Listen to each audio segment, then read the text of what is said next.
भारत सरकार के केंद्रीय सूचना और प्रसारण मंत्री श्रीमान अनुराग सिंह ठाकुर जी, केंद्रीय रेलवे और दूरसंचार मंत्री श्रीमान अश्विनी वैष्णव जी,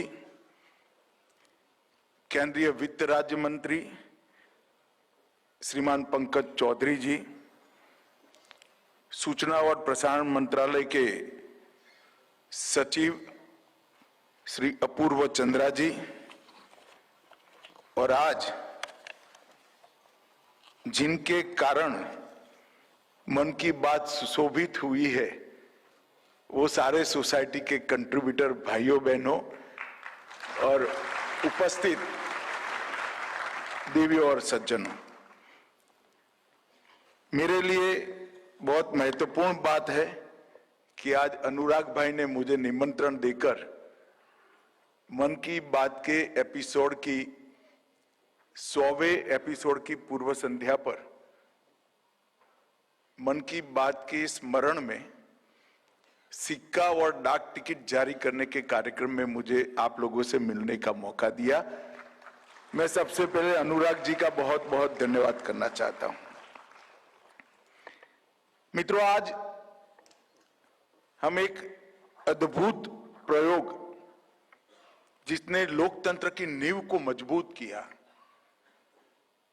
लोकतंत्र के अंदर, इतने बड़े देश के अंदर 130 करोड़ की आबादी में छोटे छोटे स्तर पर देश की तरक्की को अनेक डायमेंशन में कंट्रीब्यूट करने वाले लोगों को परिष्कृत और पुरस्कृत करने वाली हमारे नेता के संवाद के 100 एपिसोड समाप्त होने का ये अवसर है।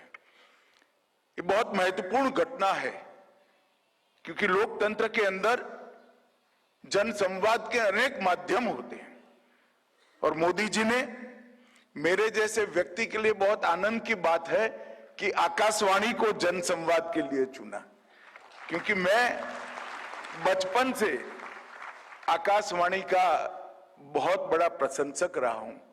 मैं हमेशा मानता हूं कि आकाशवाणी भारत की जनता की आत्मा की आवाज है, और ये बात मैं इसलिए कहता हूं कि ढेर सारी महत्वपूर्ण यादें मैंने आकाशवाणी पर ही सुनी है। भारत और बांग्लादेश में भारत की विजय को मैंने आकाशवाणी पर ही सुना है। इमरजेंसी के बाद एक तानाशाह के पराजय को सुबह 5 बजे आकाशवाणी के बुलेटिन पर सुना है कि इंदिरा गांधी पराजित हो गई। ढेर सारे समाचार जो ग्रामीण अंचल से आते हैं उनको मालूम होगा कि आप तक वहीं पहुंचे हैं, आकाशवाणी के माध्यम से ही पहुंचे हैं। और मैं संगीत का शौकीन आदमी हूं। दूर दराज इलाकों में, सीमांत क्षेत्रों में देश की सीमा की सुरक्षा करने वाले जवानों की फरमाइश पर एक कार्यक्रम चलता था शाम को 7 बजे, जयमाला, और जयमाला को मैं सुनने वाला नियमित श्रोता हुआ करता था। दूर दराज के गांव के अंदर भी उनके मनोरंजन के लिए अगर कोई साधन था तो आकाशवाणी ही थी। और बदलते समय के साथ अलग अलग प्रचार प्रसार के माध्यम, संवाद के माध्यम आने के बाद आकाशवाणी लगभग लोग भूल चुके थे। मोदी जी ने मन की बात का एक बड़ा साफल्य ये भी है कि आकाशवाणी को युवा पीढ़ी तक पहुंचाने का मोदी जी ने काम किया है। मोदी जी किसी भी माध्यम से संवाद करते, वो संवाद जन जन तक पहुंचना ही पहुंचना था, क्योंकि इनकी लोकप्रियता ऐसी है, उनका दृष्टिकोण ऐसा है कि बात को जनता तक पहुंचनी ही थी। परंतु मैं बहुत बहुत साधुवाद प्रधानमंत्री जी को देना चाहता हूं कि उन्होंने आकाशवाणी को माध्यम बनाया और हमारा 6 दशकों से जो संवाद का माध्यम था वो आकाशवाणी को आज नई युवा पीढ़ी के साथ जोड़ने का काम करा और हर गांव के, हर अंचल में, हर मोहल्ले तक इस संवाद को पहुंचाने का काम किया। मित्रों, एक अच्छा अद्भुत कार्यक्रम जो लोकतंत्र की नींव पर खड़ा है, लोकतंत्र की प्रमुख एस्पेक्ट जो है उसमें से एक एस्पेक्ट है जनता और नेता के बीच में संवाद। ये संवाद जितना मजबूत होता है, लोकतंत्र की नींव इतनी ही मजबूत होती है। ये संवाद जितना मजबूत होता है, लोकतंत्र इतना मजबूत और सफल होता है। और वो संवाद जितना सार्थक होता है, लोकतंत्र इतना परिणामदेही बनता है। लोकतंत्र के सुफल तभी ही मिल सकते हैं जब नेता और जनता के बीच में संवाद हो। और 9 साल के सब एपिसोड को तो नरेंद्र भाई जब से प्रधानमंत्री बने 100 एपिसोड होंगे मैंने सुना नहीं है, मगर कंटेंट से मैं अनजान भी नहीं हूं। मैं जो भी काम करता था, पार्टी का करता था, सरकार का करता हूं, मेरे सामने हर मन की बात की कंटेंट बुलेट पॉइंट में आती है। एक ऐसा आश्चर्यजनक कार्यक्रम है जिसमें 100 एपिसोड तक, 99 एपिसोड तक एक राजनेता ने, राजनीति में रसे बसे व्यक्ति ने जनता से संवाद किया और एक भी राजनीतिक बात नहीं की है। शायद ही दुनिया में ऐसा संवाद होगा, क्योंकि राजनेताओं की छवि जो बनी है कि वो जीते भी राजनीति में है, काम भी राजनीति के लिए करते हैं, सोते भी राजनीति में है और जगते भी राजनीति में। मोदी जी ने इस 99 एपिसोड के माध्यम से, ये 99 एपिसोड के माध्यम से देश की सज्जन शक्ति, देश की सात्विक शक्ति और देश की सृजनात्मक शक्ति को एक प्लेटफॉर्म देने का काम नरेंद्र मोदी जी ने किया है। और जिस देश की सज्जन शक्ति संगठित न हो, जिस देश की सात्विक शक्ति संगठित न हो, जिस देश की सृजनात्मक शक्ति संगठित न हो और जिस देश की ये तीनों शक्तियां परिष्कृत और पुरस्कृत न हो, वो देश में लोकतंत्र कभी सफल नहीं हो सकता है। लोकतंत्र के सफलता के मूल मंत्र को मोदी जी ने 99 एपिसोड के माध्यम से जमीन पर उतारा है। मोदी जी ने ये 9 साल में अनेक क्षेत्रों में देश को आगे बढ़ाने का काम किया है, नए नए आयाम गढ़ने का काम किया है, नए नए सुधार करने का काम किया है। इनोवेशन भी बहुत सारे क्षेत्रों में उन्होंने इसको प्रमोट किया है। परंतु हमारी डेमोक्रेसी में, लोकतंत्र में मोदी जी के 2 बड़े कंट्रीब्यूशन हैं। एक, उन्होंने डेमोक्रेसी के अंदर से, लोकतांत्रिक व्यवस्था में से जातिवाद, परिवारवाद और तुष्टीकरण, जो हमारी जनता के मत की अभिव्यक्ति को प्रदूषित करती थी, मत की अभिव्यक्ति अगर जातिवाद, परिवारवाद और तुष्टीकरण से प्रदूषित है तो ठीक से अभिव्यक्ति नहीं होती है। मोदी जी ने पॉलिटिक्स को जातिवाद, परिवारवाद और तुष्टीकरण से मुक्त कर पॉलिटिक्स ऑफ परफॉर्मेंस की दिशा में ले गए। जो परफॉर्म करेगा, जो जनता की अपेक्षाओं पर खरा उतरेगा, वो देश में शासन करेगा। उसका परिवार कौन सा है वो महत्वपूर्ण नहीं है, जाति कौन सी है महत्वपूर्ण नहीं है, धर्म कौन सा है वो भी महत्वपूर्ण नहीं है, आपका परफॉर्मेंस कैसा है, आप जनता की अपेक्षा पर खरे उतरते हो या नहीं उतरते हो। इसको मोदी जी ने एस्टैब्लिश किया और इसने हमारे लोकतंत्र को एक नई आयु दी है, नई ऊर्जा दी है और नई दिशा भी दी है। इसके साथ साथ मोदी जी ने पद्म पुरस्कारों का लोकतंत्रीकरण किया। पहले पद्म पुरस्कार सिफारिश से मिलते थे और पद्म पुरस्कार मिलने वाले की वग कितनी है, वग शब्द गुजराती है मगर रसूख कितना है, इसके आधार पर पद्म पुरस्कार मिलते थे। आज पद्म पुरस्कार प्राप्त करने के लिए आप खुद अपना योगदान भेज दो। मुझे पूरा भरोसा है एक पारदर्शी कमेटी समाज के अलग अलग क्षेत्रों में काम करने वाली निर्णय करती है और उसको पद्म पुरस्कार छोटे से छोटे व्यक्ति को मगर बड़े कंट्रीब्यूशन करने वाले को मिलता है। ये बहुत बड़ा परिवर्तन मोदी जी ने लोकतंत्र के अंदर किया है। और तीसरा, यही बात से जुड़ा हुआ, मन की बात के माध्यम से समाज के अंदर छोटे छोटे प्रयोग करने वाले, समाज के अंदर अनेक क्षेत्रों के अंदर सफलता के साथ काम करने वाले समाज जीवन को कंट्रीब्यूट करने वाले, समाज को सकारात्मक दृष्टिकोण से देखने वाले और समाज को सही दिशा देने वाले ढेर सारे लोगों को और ढेर सारी संस्थाओं को नरेंद्र मोदी जी ने मन की बात के माध्यम से जन जन तक पहुंचाने का काम किया है। ये लोकतंत्र की ये दोनों चीजों ने बहुत मजबूती प्रदान की है, क्योंकि कोई भी समाज हो, जब तक समाज की जनशक्ति, सात्विक शक्ति और समाज की सृजनात्मकता एकत्रित नहीं होती है, परिष्कृत नहीं होती है, पुरस्कृत नहीं होती है, समाज कभी सामर्थ्यवान नहीं बन सकता। समाज नेताओं से सामर्थ्यवान नहीं बनता है, समाज जनप्रतिनिधियों से अकेले से सामर्थ्यवान नहीं बनता है। समाज के अंदर पड़ी ये तीनों शक्तियों को संगठित होने से, मजबूत होने से ही सामर्थ्यवान होता है। और मोदी जी ने समाज को सामर्थ्यवान बनाने के माध्यम में मन की बात का उपयोग किया और आकाशवाणी को भी एक प्रकार से नया जीवन दिया, पुनर्जीवित किया। इसलिए मोदी जी का मैं बहुत बहुत धन्यवाद देना चाहता हूं। मित्रों, मैं आज इतना जरूर कहना चाहता हूं कि भारत की राजनीति में कम्युनिकेशन स्किल को एक शब्द का भाषण करे बगैर व्यवहार में अगर किसी ने बहुत अच्छे तरीके से उतारा है तो वो नेता का नाम है नरेंद्र मोदी। अपने आचार से, अपने विचार से, अपने व्यवहार से और अपनी जनता के साथ की हुई बातों में उन्होंने इतने परफेक्ट कम्युनिकेटर का काम किया है।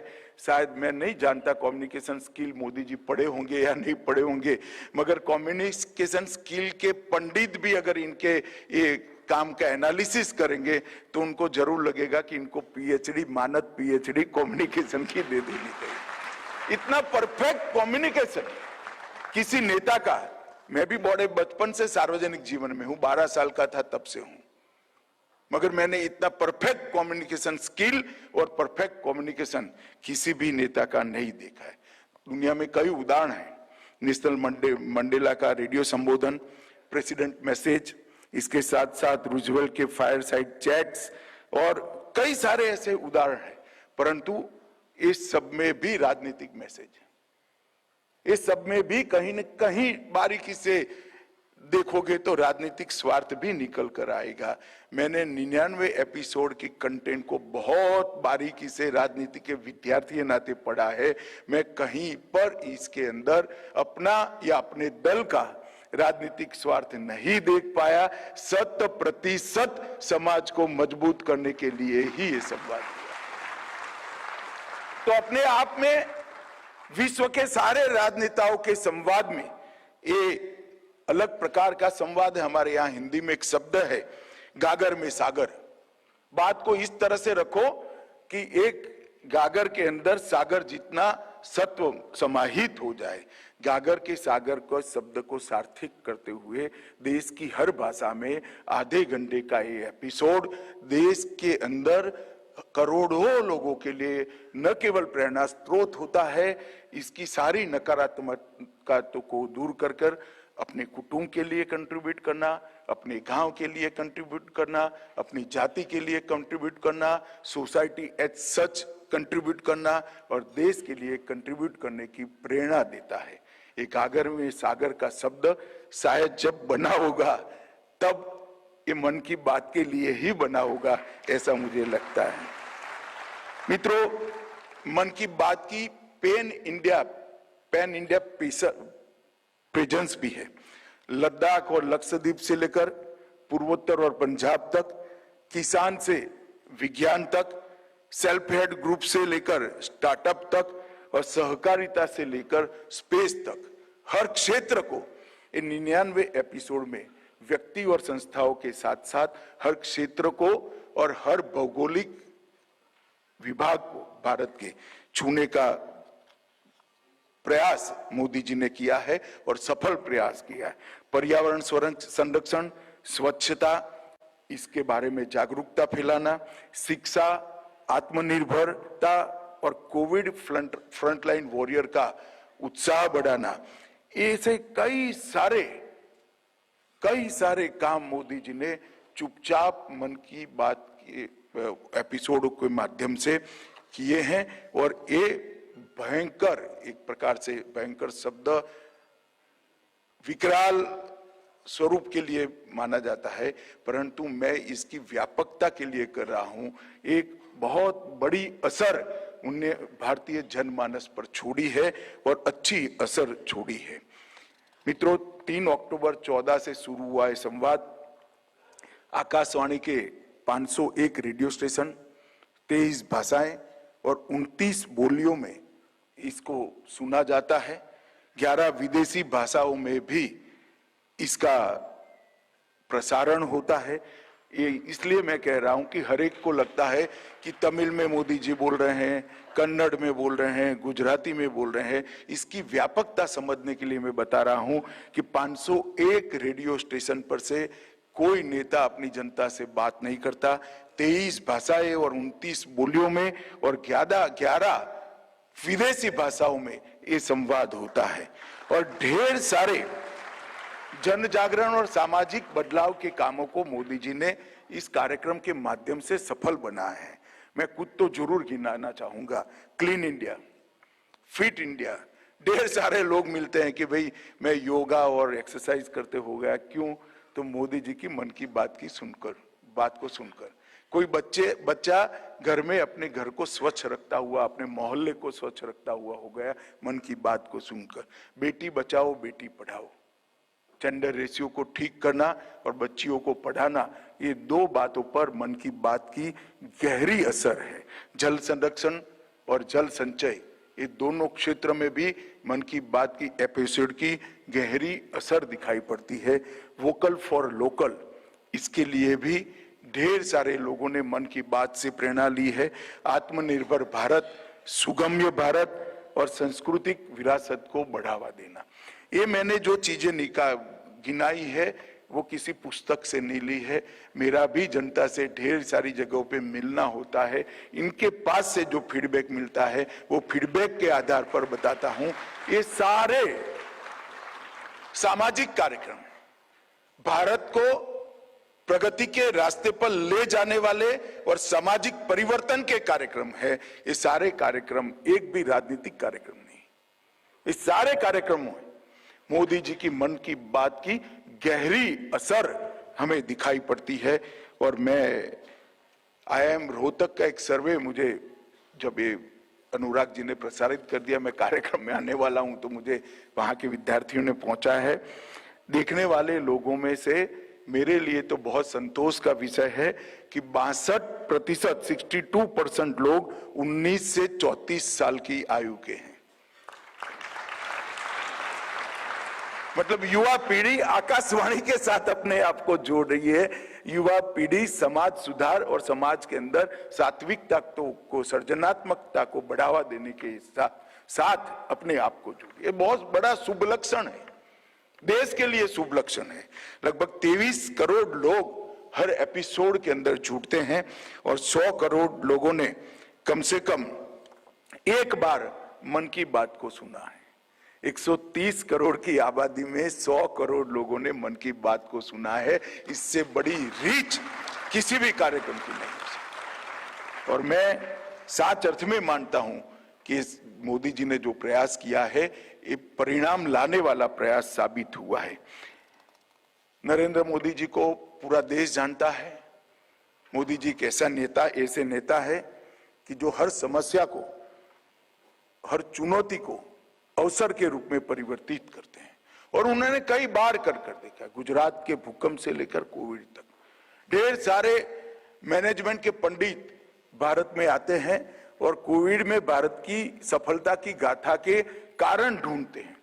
किसी को टेक्नोलॉजी में दिखता है, किसी को मेडिकल इंफ्रास्ट्रक्चर में दिखता है, किसी को मोदी जी के गुड गवर्नेंस में दिखता है, किसी को मोदी जी और बाकी सरकारों के प्रयास में दिखता है। ये सबको मालूम नहीं है कि हम क्यों सफल हुए। मैं आज ये रहस्य उद्घाटन आप लोगों के सामने कर देना चाहता हूं, क्योंकि पूरी दुनिया में कोविड के सामने लड़ाई सरकारें लड़ी। मेरी बात को ध्यान से सुनना, पूरी दुनिया में कोविड के सामने लड़ाई सरकारें लड़ी हैं। भारत में मोदी जी के नेतृत्व में भारत सरकार, सभी राज्य सरकार और 130 करोड़ की जनता ये लड़ाई लड़ी है, इसलिए हम सफल हैं। जब तक जनता नहीं जुड़ती है, इस प्रकार की विकराल समस्याओं का समाधान हो ही नहीं सकता है।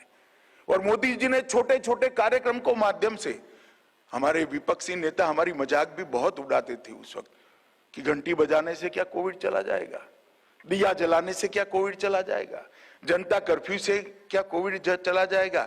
उनको मालूम नहीं था करोड़ों लोग जब घंटी बजाते हैं तो वो खतरे के सामने अपने आप को घंटी बजाकर जागरूक करते हैं। करोड़ों लोग जब जनता कर्फ्यू का पालन करते हैं तब लॉकडाउन की मानसिकता तैयार हो जाती है और करोड़ों लोग दिया जलाकर कोविड वॉरियर को पुरस्कृत करते हैं, तब उनके मन में भी अपने आप को कोविड वॉरियर बनाने का एक जज्बा पैदा होता है। वो उनको मालूम नहीं। किसी भी चीज का मखौल उड़ाना, मजाक उड़ाना बड़ा सरल होता है साहब, मगर किस चीज के कितने अलग अलग डायमेंशन के परिणाम है उसको देखना, इसको एनालिसिस करना और इसकी आत्म अनुभूति करना बहुत कठिन होता है। और मैं बताता हूं, मोदी जी कोविड के सामने सफल हुए, इसका एकमात्र कारण कोविड के सामने की लड़ाई को उन्होंने 130 करोड़ लोगों की लड़ाई में कन्वर्ट कर दिया, बदल दिया, इसीलिए हम विजयी। और वो बदलने में मन की बात का भी बड़ा रोल रहा है।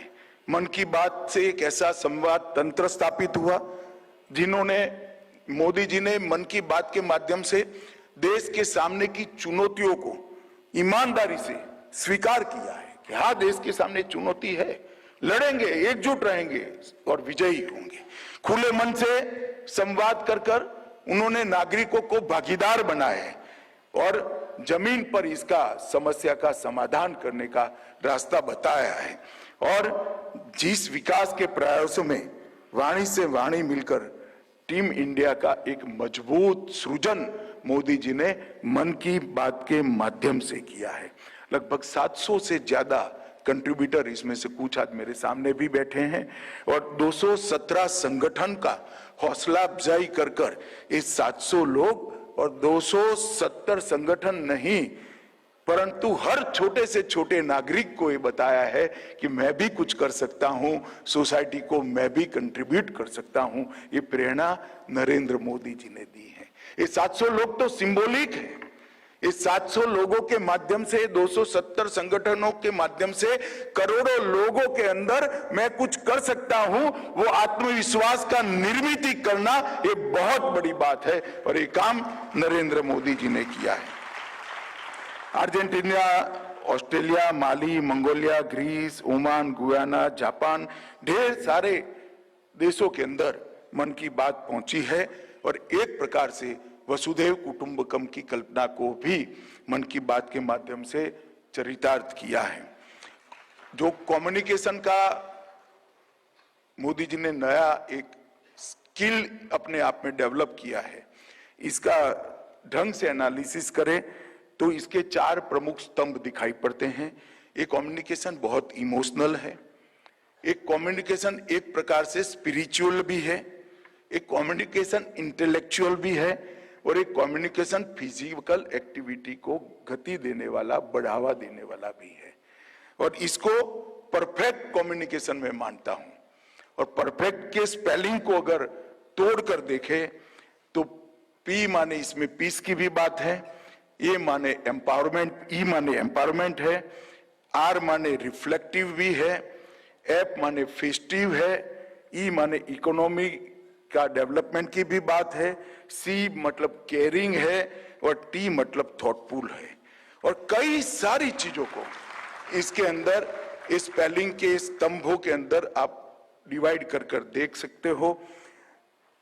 अभी अभी नवंबर के कार्यक्रम में G20 की अध्यक्षता और विश्व शांति की अपील और वसुधैव कुटुंबकम का कंसेप्ट मोदी जी ने जिस प्रकार से मन की बात को रखा है, G20 कई देशों में हुआ होगा मगर किसी भी देश ने भारतीय सभ्यता का G20 को देखने का नजरिया क्या होता है वो किसी को मालूम नहीं होगा।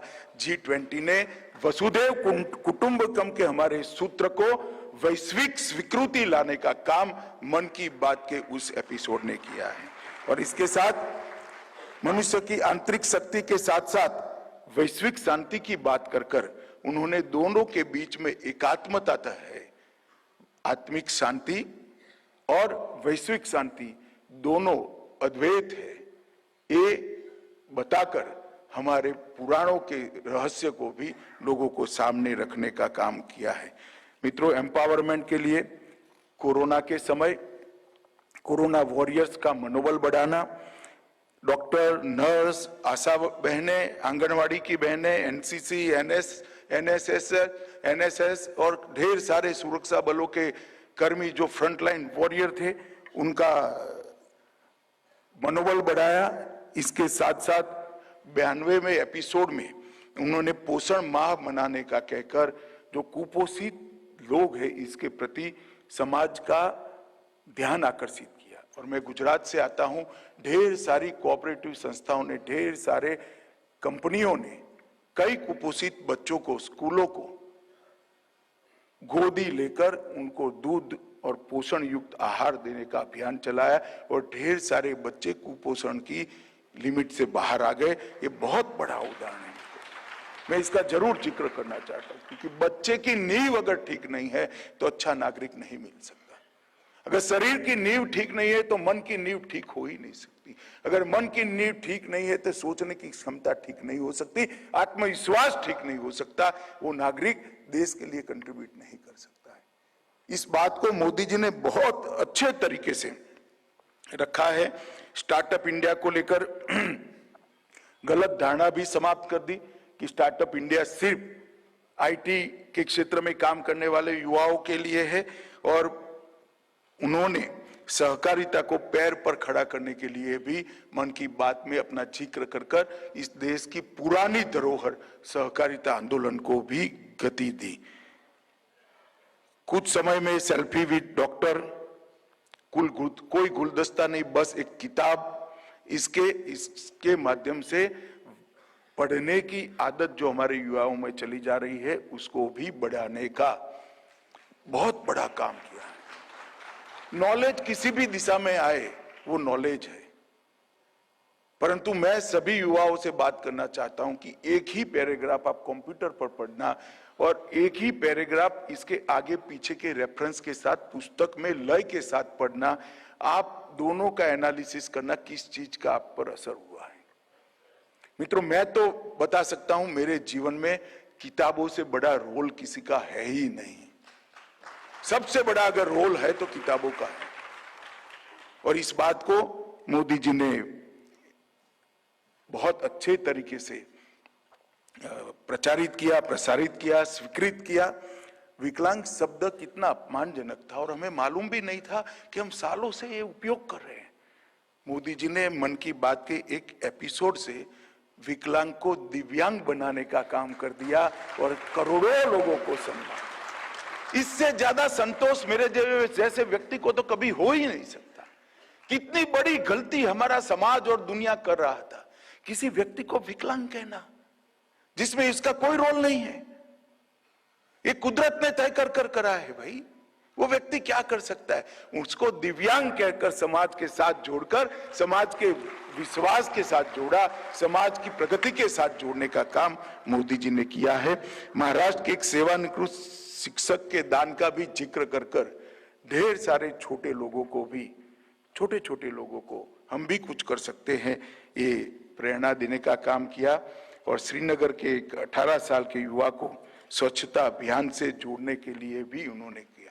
ढेर सारे हमारे उत्सवों को फेस्टिव के स्तंभ के अंदर एक भारत श्रेष्ठ भारत का महसूस किया। कोने कोने में होते हुए छोटे छोटे और बड़े उत्सवों का महत्व इन्होंने अपनी बात में तरीके से लोगों तक पहुंचाया।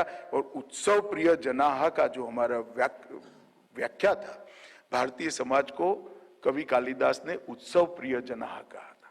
हम उत्सव प्रिय जनता है, और उत्सवों को प्रति फिर से एक बार, चाहे दशहरा हो, होली हो, दीपावली हो, छठ, पोंगल, बिहू हो, कोई भी हो, मोदी जी ने अपने एपिसोड के अंदर इसके महत्व को समझाकर कुदरत, पर्यावरण और हमारे उत्सवों के बीच की रिलेशनशिप को भी बहुत अच्छे तरीके से उन्होंने उजागर किया।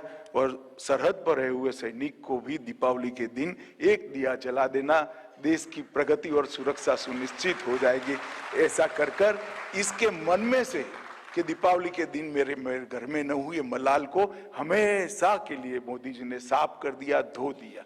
मित्रों, एक बात कितनी टची हो सकती है, एक बात कितनी परिवर्तनकारी हो सकती है, इसका एक बहुत बड़ा उदाहरण है। मैं तो जन्मजात खादी पहनने वाला व्यक्ति हूं, आप मुझे खादी के अलावा कभी देख ही नहीं सकते हो, मगर धीरे धीरे खादी के संस्कार को हम भूलते जा रहे थे। मोदी जी ने मन की बात 24 सितंबर 2000, मैं तो सबसे पहले मोदी जी का धन्यवाद करता हूं कि उन्होंने खादी को प्रमोट किया है। 2017 की 24 सितंबर को उन्होंने कहा कि खादी एक वस्त्र नहीं, विचार है। खादी एक वस्त्र नहीं, एक विचार है, एक फिलसॉफी है। जो अपने साथी के लिए मैं वस्त्र पहनता हूं, ये फिलसॉफी को महात्मा गांधी के बाद सबसे ज्यादा किसी ने स्वीकृत और प्रचारित किया है तो मन की बात के माध्यम से नरेंद्र मोदी ने किया है। और ग्रामीण इकोनॉमी को इसके माध्यम से उन्होंने बढ़ाया है। और खिलौनों की बात को, भारत शुद्ध रूप से खिलौनों का आयातक था। मोदी जी ने, हम क्यों खिलौने नहीं बना सकते, हमारे अंदर स्किल पड़ी है। खिलौनों का सबसे पहला अस्तित्व ही भारत में आया है, ये विधा हम क्यों छोड़ दें। और 2018-19 में 371 मिलियन डॉलर से 70% घटकर खिलौनों की आयात 21-22 में 110 मिलियन डॉलर हो गई, 171 मिलियन डॉलर कम हो गई। और निर्यात 202 मिलियन डॉलर से बढ़कर 326 मिलियन डॉलर हुआ। ये बताता है कि एक मन की बात की कितनी बड़ी असर होती है। और आज बच्चे भारतीय खिलौने से खेल रहे हैं तो ऐसा मत मानिए कि इसका खिलौना बदल गया है। खिलौना आत्मा पर परछाई डालता है। वो बच्चा भारतीय खिलौने से खेलकर भारतीय ही बनेगा, इसका एक सुनिश्चितता मोदी जी ने करा। मित्रों, बहुत बड़ी बात है। कई सारे लक्षद्वीप के कुमेल ब्रदर्स चैलेंजर्स क्लब का जिक्र किया। 2023 में तेलंगाना के हरिप्रसाद गारू के हाथ से G20 का लोगो उन्होंने बुनकर मोदी जी को भेजा था। इसको बहुत इमोशनल तरीके से मोदी जी ने लोगों के सामने रखा। और म्यूजिकल इंस्ट्रूमेंट्स, संगीत हमारे यहाँ आत्मसंतुष्टि का एक बहुत बड़ा माध्यम माना गया है। इसीलिए हम नाद ब्रह्म कहते हैं, लोगों के लिए मनोरंजन का साधन है। हमारे यहाँ ब्रह्म को तृप्त करने के लिए नाद को माना गया है। और संगीत जिसको नहीं आता है वो अधूरा व्यक्ति माना जाता है। मोदी जी ने म्यूजिकल इंस्ट्रूमेंट का निर्यात उनके जिक्र के बाद 8 गुना बढ़ा है और उपयोग भी 1.5 गुना बढ़ा है। क्योंकि ऐसा कोई सर्वे हुआ नहीं, मैंने कह नहीं सकता कितना उपयोग बढ़ा है, मगर निर्यात अगर 8 गुना बढ़ा है तो उपयोग भी बहुत बड़ा है। और केयरिंग के बारे में मैं कहना चाहूंगा, मन की बात को आप धीरे से सुनेंगे, मन से सुनेंगे तो केयर करने वाले अभिभावक की बात दिखाई पड़ेगी। जैसे हमारी फैमिली का एक बड़ा आदमी हमें एडवाइस करता है, मोदी जी ने फिटनेस बनाने के लिए लोगों को करा। विलुप्त होने वाले परंपरागत खेलों को, चाहे गिल्ली डंडा हो, खो खो हो, पिट्ठू हो, मलखम हो, कलारी पट्टू हो, सिलवम हो, धोप हो, थांगता हो, ये सारे खेलों को पुनर्जीवित करने का काम मन की बात के माध्यम से करा है। और मित्रों, मैं कह सकता हूं हमारे लिए बहुत बड़ी आपत्ति थी, क्योंकि खेलों को इस जमाने में और परंपरागत खेलों को पॉपुलर करे बगैर हम हमारे युवा मन का घड़तर नहीं कर सकते। जो व्यक्ति घर के मोहल्ले में कबड्डी नहीं खेला है वो अच्छा आदमी नहीं बन सकता है। आप भला कहेंगे कबड्डी का अच्छे आदमी बनने से क्या फायदा, लेन देन है, मगर हर रोज हार पचाने की क्षमता खेल से ही आती है, हर रोज जीतने का जुनून खेल से ही आता है। और ये दोनों गुण हर व्यक्ति में बहुत जरूरी है।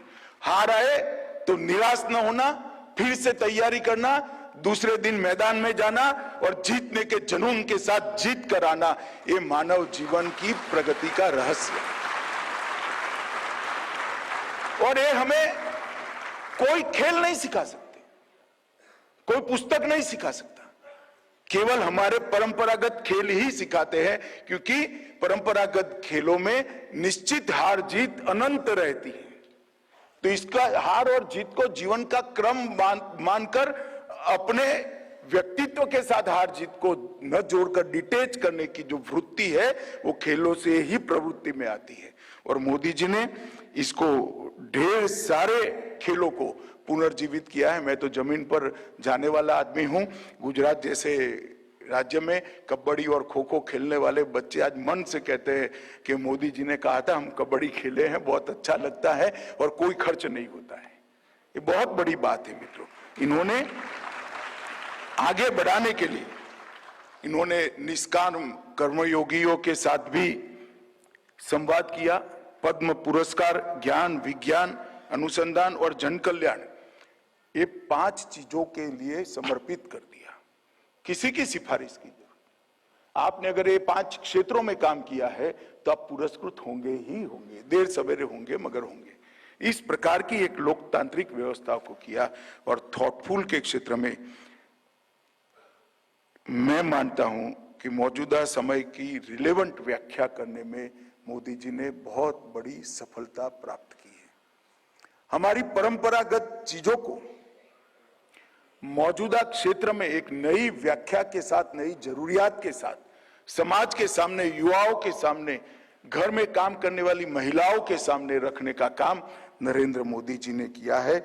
और मैं मानता हूं कि ढेर सारी चीजों को मोदी जी ने आगे बढ़ाया। अचानक ही 93वें एपिसोड में चंडीगढ़ एयरपोर्ट का नाम शहीद भगत सिंह के नाम पर हम रखने जा रहे हैं कहा। इसके साथ ही देश भर के युवाओं के अंदर देशभक्ति की एक लहर और एक बिजली दौड़ गई। सब मैंने इसका असर देखा है ढेर सारे युवाओं के मन में। कितने सालों के बाद शहीद भगत सिंह के नाम पर एयरपोर्ट रखने का प्रधानमंत्री जी को विचार आया और मन की बात के प्लेटफॉर्म से किया। इससे अच्छी बात हो नहीं सकती। मित्रों, मन की बात एक प्रकार से परिपूर्ण संवाद है और लोकतंत्र को मजबूत करने वाला संवाद है। मन की बात व्यक्ति के अंदर और समाज के अंदर पड़ी हुई शक्तियों को प्लेटफॉर्म देने का संवाद है। मन की बात सदशक्ति ने किए हुए प्रयासों को परिष्कृत और पुरस्कृत करने का संवाद है। और मन की बात देश के विकास को मल्टी डायमेंशनल बनाकर हर क्षेत्र में देश को आगे बढ़ाने के लिए 130 करोड़ भारतीयों को प्रेरणा देने का संवाद है। एक प्रकार से मन की बात का वर्णन करना बहुत कठिन है, मगर मुझे अनुराग भाई ने खड़ा कर दिया है तो मुझे बोलना ही है, इसलिए मैंने चंद शब्द आपके सामने कहा है। अंत में मैं एक कविता का 2 लाइन पढ़कर करूंगा। वह प्रदीप जो दिख रहा है झिलमिल दूर नहीं है, वह प्रदीप जो दिख रहा है झिलमिल वो दूर नहीं है। सितारे के लिए कहा है, थक कर बैठ क्या गए भाई, मंजिल दूर नहीं है, आगे बढ़ो। यही प्रेरणा मन की बात हमें देती है। मैं भारत के 130 करोड़ नागरिकों की ओर से और अमित शाह भारत के सिटीजन के नाते मोदी जी को बहुत बहुत साधुवाद और अभिनंदन करना चाहता हूं कि सार्थक संवाद उन्होंने शुरू किया और फिर से युवा आकाशवाणी को सुने, ऐसी अपील कर मेरी बात को समाप्त करता हूं। वंदे मातरम, भारत माता की जय।